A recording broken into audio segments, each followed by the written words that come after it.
Ring the bells that still can ring. Forget your perfect offering. There is a in everything.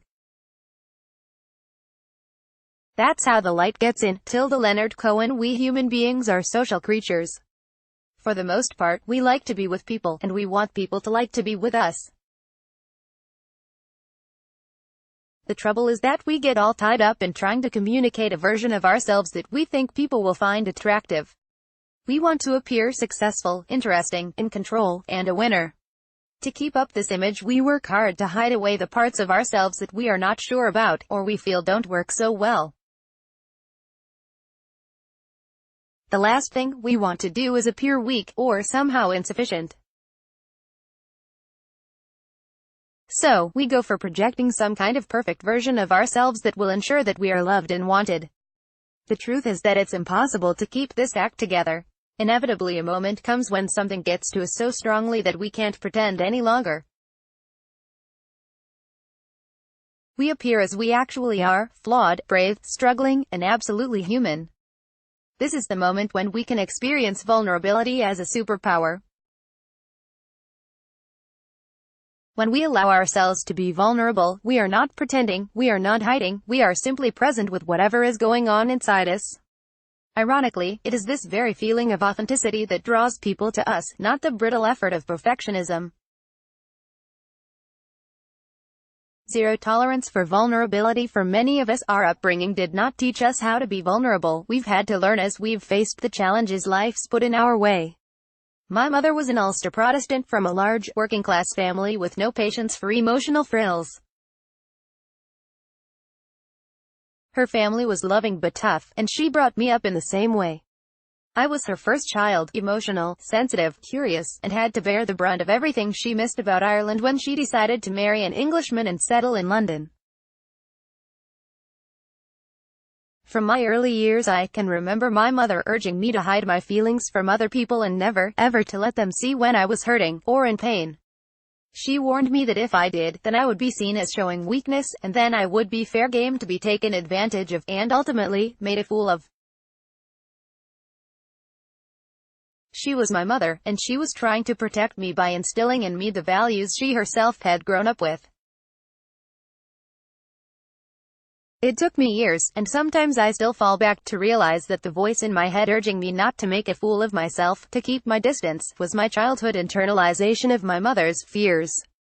The idea of finding strength in allowing myself to be vulnerable was a remote flicker on the edge of my consciousness. Shame is vulnerability's implacable enemy. Brené Brown is a leading researcher into shame and vulnerability. She defines shame as the intensely painful feeling or experience of believing that we are flawed and therefore unworthy of love and belonging. Kristen Neff, well-known self-compassion researcher, tells us that shame was the evolutionary way of hiding our defects from others so that they would include us in the group.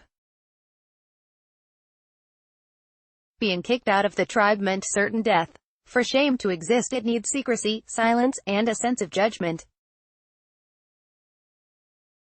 It's very hard for us to speak out about the things we are ashamed of.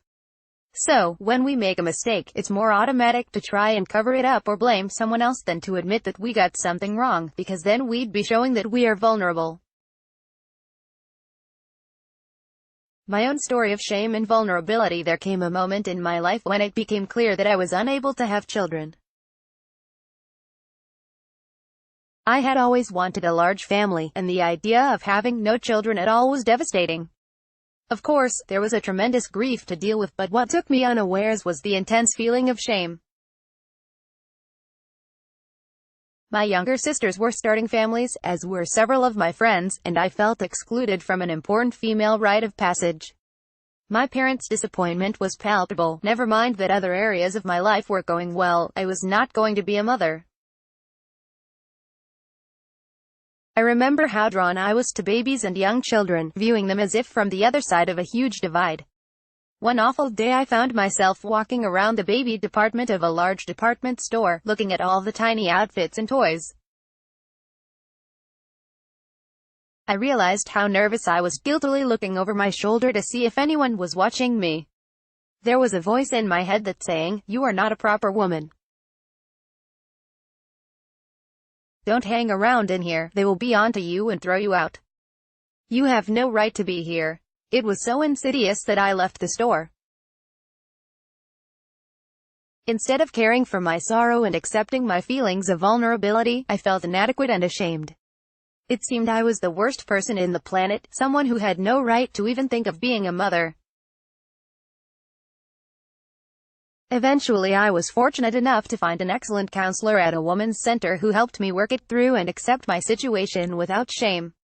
Recognizing another person's vulnerability helps you accept your own. I remember feeling so ashamed of not being able to have children that I forgot all the other people who discover that they are infertile for one reason or another.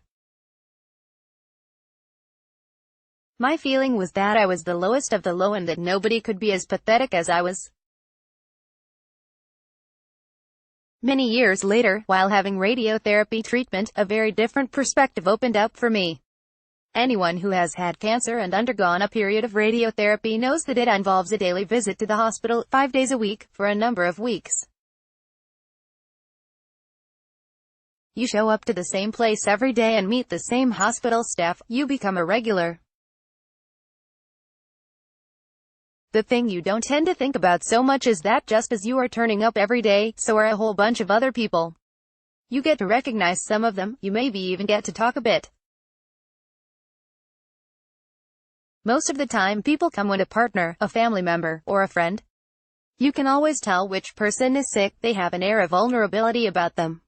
You can see their friend doing their best to care for them.